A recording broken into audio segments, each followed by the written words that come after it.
ಶ್ರೀಮಾತಾ ಅಪ್ಪಾಜಿಯವರ ಆಶೀರ್ವಾದದಿಂದ ಪ್ರತಿ ದಿವಸ ಸಾವಿರಾರು ಪವಾಡಗಳು ನಡೀತಾನೇ ಇದೆ. ಅಂತಹ ಪವಾಡಗಳಲ್ಲಿ ಇದೂ ಒಂದು ಪವಾಡ. ಈ ಪವಾಡದ ಬಗ್ಗೆ ಕುಮಟಾದ ಜಯಶ್ರೀ ಪಂಡಿತ್ ಅವರ ಬಾಯಿಂದಲೇ ಕೇಳೋಣ. ಜೈ ಶ್ರೀಮಾತಾ.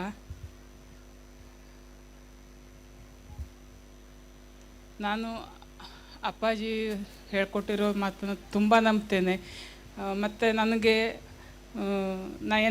ಏನೇ ನನ್ನ ಕಷ್ಟ ಬಂದರೂ ನಾನು ಒಂದು ಸಲ ಅವ್ರು ಕೊಟ್ಟಿರೋ ಶ್ರೀಚಕ್ರದ ಹತ್ರ ಅವರೇ ಹೇಳಿದರು ನನಗೆ, ಅಮ್ಮ ನೀನು ಎಂತ ಇದ್ದರೂ ಶ್ರೀಚಕ್ರದ ಹತ್ರ ಒಂದು ಸಲ ಕೇಳ್ಕೊ, ಎಲ್ಲ ಆಗತ್ತೆ ಅಮ್ಮ ಹೇಳಿ. ನಾನೀಗ ಅದರ ನಂತರ ಎಂತ ಇದ್ದರೂ ನಾನು ಶ್ರೀಚಕ್ರದ ಹತ್ರ ಹೋಗಿ ಒಂದು ಸಲ ಪ್ರಾರ್ಥನೆ ಮಾಡ್ಕೊಳ್ತೀನಿ. ಒಂದು ಸಲ ಎಂತಾಯ್ತಂದರೆ ಅಮಾವಾಸ್ಯೆ, ಪಿತೃಪಕ್ಷದ ಅಮಾವಾಸ್ಯೆ ದಿವಸ ಬೆಳಗ್ಗೆ ಎದ್ದು ನಾನು ದೀಪ ಹಚ್ತಾ ಇದ್ದೆ. ದೀಪ ಹಚ್ಚುವಾಗ ಒಂದು ಫೋನ್ ಬಂತು ನಮ್ಮ ಮನೆಯವರಿಗೆ. ಫೋನಲ್ಲಿ ಸ್ವಲ್ಪ ಕಂಗಾಲಾದರು ಮನೆಯವರು. ಆಮೇಲೆ ನನಗನ್ನಿಸ್ತು ಏನೋ ಆಗಿದೆ, ಎಂತ ಆದರೂ ತೊಂದರೆ ಇಲ್ಲ, ಅಪ್ಪಾಜಿ ಇದ್ದಾರೆ, ಚಿಕ್ಕ ಪ್ರಮಾಣದಲ್ಲಿ ಆಗಿ ಅದನ್ನು ಪರಿಹರಿಸೋ ಶಕ್ತಿ ನಮ್ಗೆ ಕೊಡಲಿ ಅಂತ ನಾನು ಪ್ರಾರ್ಥನೆ ಮಾಡಿಕೊಂಡು ಬಂದೆ. ಆಮೇಲೆ ಎಲ್ಲ ಹೇಳಿದ್ರು ಮನೆಯವರು, ಗಾಡಿ ಆಕ್ಸಿಡೆಂಟ್ ಆಗಿದೆ ಅಂತೆ, ಗಾಡಿ ಪಲ್ಟಿ ಆಗಿಬಿಟ್ಟಿದೆ ನಮ್ಮದು. ತಗೊಂಡು ಒಂದು 3 ತಿಂಗಳಾಗಿತ್ತು. ಗಾಡಿ ಪಲ್ಟಿಯಾಗಿ ಡ್ರೈವರ್ ಸೇಫ್ ಆಗಿದ್ದಾನೆ. ಇನ್ನು ಕ್ಲೀನರ್ ಏನಾಗಿದೆ, ಒಂದು ರಾಡು ಇದಕ್ಕಿಂತ ಒಂದು ದಪ್ಪ ರಾಡ್ ಒಂದು ಅವನಿಗೆ ಎದೆಗೆ ಹೊಕ್ಕಿ ಬೆನ್ನಿಗೆ ಹೆರಗಿ ಬಿದ್ದು ಸೀಟಿಗೆ ಬಿಟ್ಟಿದೆ.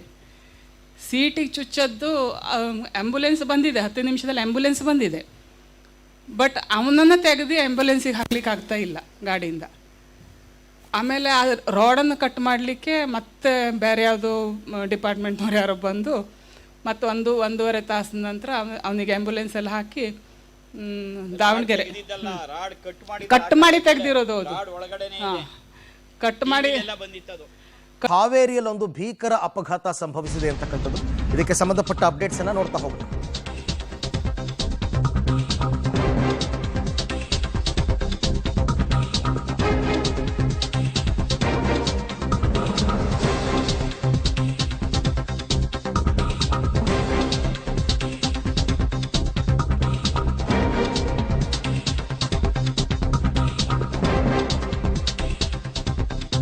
ಎಂಥ ದುರಂತ ನೋಡಿ. ಇವಾಗ ಒಂದು ಆಕ್ಸಿಡೆಂಟ್ ಆಗಿದೆ ಹಾವೇರಿ ಜಿಲ್ಲೆ ರಾಣೆಬೆನ್ನೂರ ಹತ್ರ.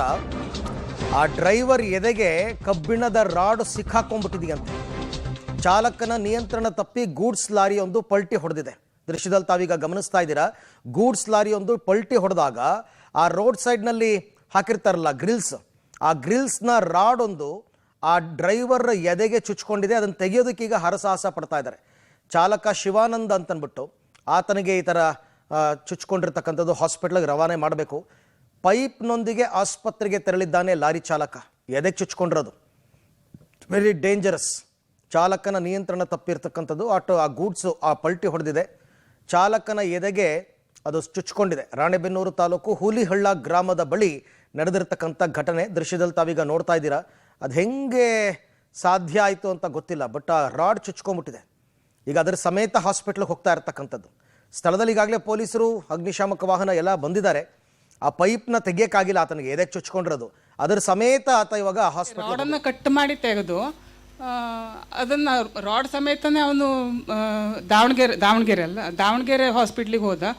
ಅಲ್ಲಿ ಆಗೋದಿಲ್ಲ ಅಂತ ಬೇರೆ ಒಂದು ಪ್ರೈವೇಟ್ ಹಾಸ್ಪಿಟ್ಲಿಗೆ ಕಳಿಸಿದ್ರು ಅವರು. ಅಲ್ಲೂ ಅವರು ಕೈ ಬಿಟ್ಟರು. ಆಮೇಲೆ ನಮ್ಮನೆಯವರು ಒಂದು ಎಲ್ಲ ಎನ್ಕ್ವೈರಿ ಮಾಡಿ ಹುಬ್ಬಳ್ಳಿ ಕಿಮ್ಸಿಗೆ ಹೋಗಿ ಹೇಳಿ ರೆಫರ್ ಮಾಡಿದ್ರು. ಎಲ್ಲ ಮಾತಾಡಿ ಎಲ್ಲ ಆಯಿತು.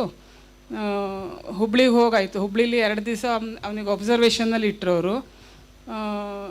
ಎಲ್ಲ ಬರೆಸ್ಕೊಂಡ್ರು ಅವರು, ಇದು ರಾಡ್ ತೆಗೆದ್ರೆ ಮತ್ತು ನಾವು ಭರವಸೆ ಕೊಡೋದಿಲ್ಲ, ನೀವು ಅಡ್ಡಿಲ್ಲ ಅಂದರೆ ಮಾಡ್ತೇವೆ ಅಂತ ಎಲ್ಲ ಹೇಳಿದ್ರು ಅವರು. ಸರಿ ಹೇಳಾಯಿತು, ಎಲ್ಲ ರಾಡ್ ತೆಗೆದಾಯಿತು. ಅವ್ರು ಹೇಳಿದ್ರು 80% ಇನ್ನು ಬದುಕು ಚಾನ್ಸ್ ಇಲ್ಲ ಅಂತ ಹೇಳಿದರು ಅವರು. ಆಮೇಲೆಲ್ಲ ನಾನು ಇಲ್ಲಿ ಪ್ರಾರ್ಥನೆ ಮಾಡ್ಕೊಳ್ತಿದ್ದೆ. ಆ ದಿವಸ ಅಪ್ಪಾಜಿಯವರು 3 ಗಂಟೆಗೆಲ್ಲ ಲಕ್ಷ್ಮೀನಾರಾಯಣ ಅವ್ರದ್ದೇ ಪೂಜೆ ಮಾಡಿಸಿದ್ರು. ಅದನ್ನು ಮಾಡ್ಕೊಂಡು ನಾನು ಪ್ರಾರ್ಥನೆ ಮಾಡ್ಕೊಂಡಿದ್ದೆ. ನನಗೆ ಅಪ್ಪಾಜಿ ಇದರಿಂದ ಪ್ರಸಾದನೂ ಆಗಿತ್ತು. ಆಗ ನಂಗೆ ಫುಲ್ ಭರವಸೆ ಬಂದಿತ್ತು, ಇದೇನೂ ಆಗೋದಿಲ್ಲ, ಅವನು ಬಚಾವಾಗ್ತಾನೆ ಹೇಳಿ. ಅದರಲ್ಲಿ ನೋಡಿದವರೆಲ್ಲ ಇಲ್ಲ ಇವನು ಬದುಕೋದಿಲ್ಲ ಅಂತ ಹೇಳಿದರು. ಆಯಿತು. ಆಮೇಲೆ 3 ದಿವಸ ಒಬ್ಸರ್ವೇಷನ್ ಆಯಿತು, ಆಪ್ರೇಷನ್ನು ಆಯಿತು. ಆಪ್ರೇಷನ್ ಸಕ್ಸಸ್ ಆಯಿತು. ಮೊನ್ನೆ 22ನೇ ತಾರೀಕಿಗೆ ಡಿಸ್ಚಾರ್ಜು ಆಯಿತು ಅವನಿಗೆ. ಅವನು ಬದುಕಿ ಬಂದ ಅಂತ ಹೇಳಲಿಕ್ಕೆ ನಾನು ತುಂಬ ಖುಷಿ ಪಡ್ತೀನಿ. ಅಪ್ಪಾಜಿಗೆ ತುಂಬ ಧನ್ಯವಾದ ಹೇಳ್ತಾ ಇದ್ದೆ. ಕೇಳಿದ್ರಲ್ವಾ ಅಪ್ಪಾಜಿ ಆಶೀರ್ವಾದದಿಂದ ಎಂಥ ದೊಡ್ಡ ಪವಾಡ ನಡೆದೇ ಬಿಡ್ತು ಅಂತ. ಈಗ ಅದ್ರ ಜೊತೆಗೇ ಅಪ್ಪಾಜಿ ಆಶೀರ್ವಾದದಿಂದ ಈಗ ಅವರು ತುಂಬ ಚೆನ್ನಾಗಾಗಿ ಹುಷಾರಾಗಿ ಕೆಲಸಕ್ಕೂ ಹೋಗ್ತಾ ಇದ್ದಾರೆ.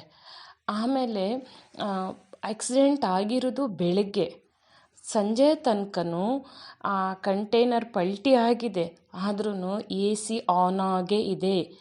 ಈ ಕಂಟೈನರ್ ಒಳಗೆ ಇಂಪೋರ್ಟೆಡ್ ಆಗಿರುವ ಮಾಲಿತ್ತು. ಆ ಮಾಲು ಹಾಗೇ ಇತ್ತು, ಏನೂ ತೊಂದರೆ ಆಗಲಿಲ್ಲ. ಯಾಕಂದರೆ AC ಆಫ್ ಆಯಿತು ಅಂದರೆ ಅದರೊಳಗಿರುವ ಮಾಲು ಹಾಳಾಗ್ತಿತ್ತು, ಆಮೇಲೆ ಲಾಸ್ ಆಗ್ತಿತ್ತು. ಅದು ಲಕ್ಷಾಂತರ ರೂಪಾಯಿದಲ್ಲ, ಕೋಟ್ಯಾಂತರ ರೂಪಾಯಿ ಲಾಸ್ ಆಗ್ತಿತ್ತು. ಆದರೆ ಅಪ್ಪಾಜಿ ಆಶೀರ್ವಾದದಿಂದ ಅಲ್ಲೂ ಏನೂ ತೊಂದರೆ ಆಗಲಿಲ್ಲ. ಆಮೇಲೆ ಕಂಟೈನರು ಪಲ್ಟಿ ಆಗಿದೆ, ಆದ್ರೂ ಅದಕ್ಕೆ ತುಂಬ ಖರ್ಚು ಬರಲಿಲ್ಲ. ಅಪ್ಪಾಜಿ ಆಶೀರ್ವಾದದಿಂದ ಅಲ್ಲೂ ಒಂದು ಪವಾಡ ನಡೆದೇ ಬಿಡ್ತು. ಎಲ್ಲ ರೀತಿಯಲ್ಲೂ ಅಪ್ಪ ಕೈ ಹಿಡಿದು ನಡೆಸಿದ್ದಾರೆ. ಅಪ್ಪಾಜಿ ಅನುಗ್ರಹ ಆಗಿದೆ. ಅಪ್ಪ ಜೈ ಜೈ ಶ್ರೀ ಮಾತಪ್ಪ, ಜೈ ಜೈ ಶ್ರೀ ಮಾತಪ್ಪ. ಜೊತೆಗೆ ಇರುವೆನು ದಿನ ಕ್ಷಣ ಕ್ಷಣವೂ.